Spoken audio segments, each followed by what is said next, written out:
Friends, how are you? Igor Pashkovsky is here, Windermere Bellevue Commons, your trusted real estate advisor on the Eastside Seattle metro area. We had made it. It's December 2024, last market update of the year.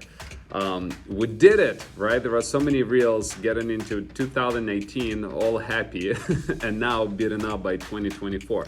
But it's been a pretty good year. All things considered, we're grateful. We're grateful to have you with us on this ride. Thank you for liking this video or sharing it with your friends. Today, my goal is to give you all the latest numbers, tell you really quick where the market is, and we're gonna make a few predictions for the east side and for the Seattle metro area of what can you expect in the next 3 to 4 months. That's all my prediction would be. 3 to 4 months, where the market possibly heading, where we're doing, and I hope by the end of this video, the goal is for you to learn something new.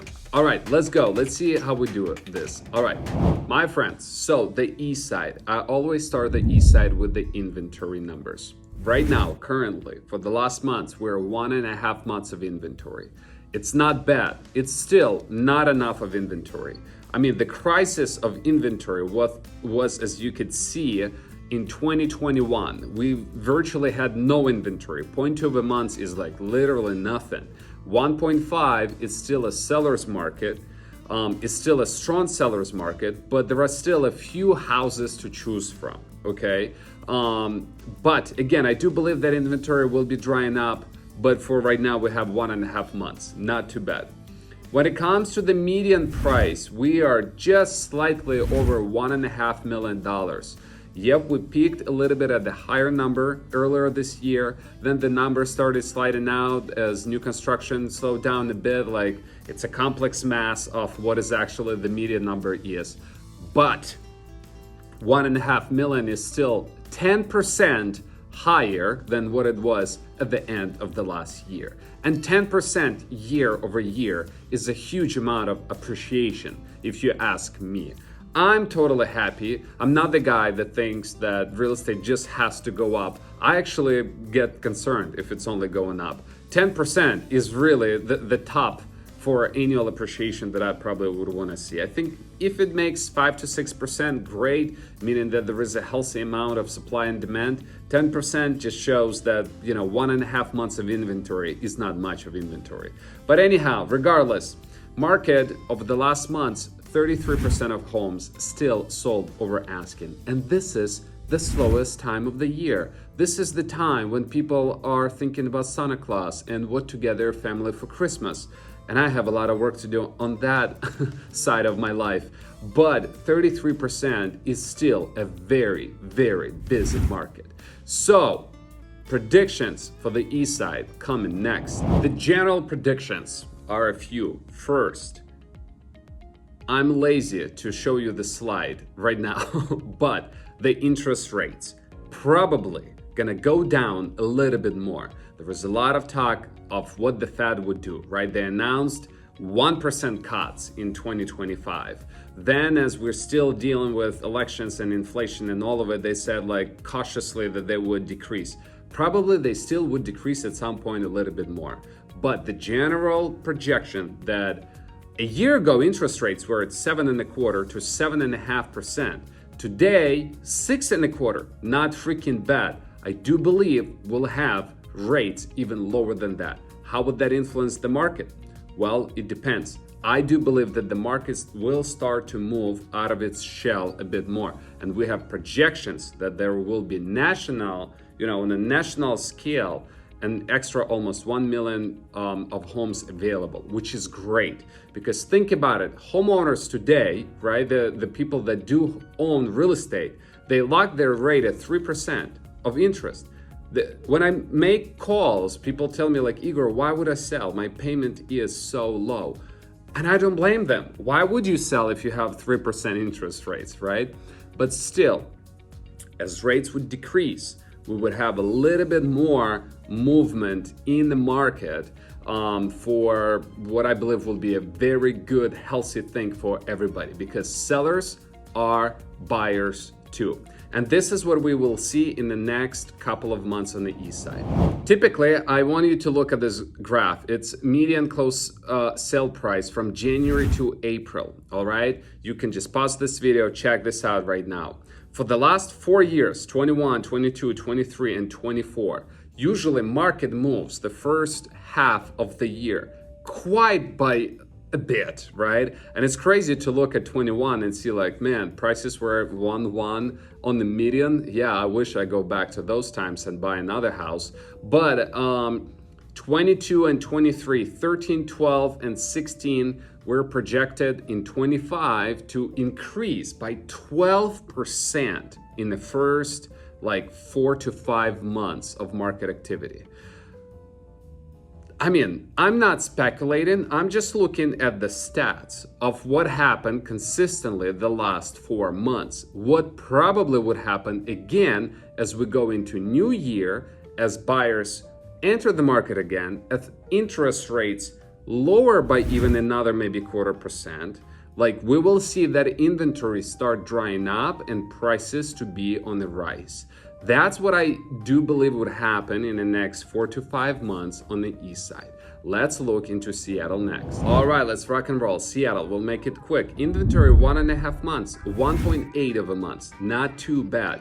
Inventory is good because we have more townhomes, more townhome inventory that does not really exist on the east side. Kirkland is the first one that we will see a little bit more of the cottages being built, especially around the Finn Hill area in Kirkland, zip code 034.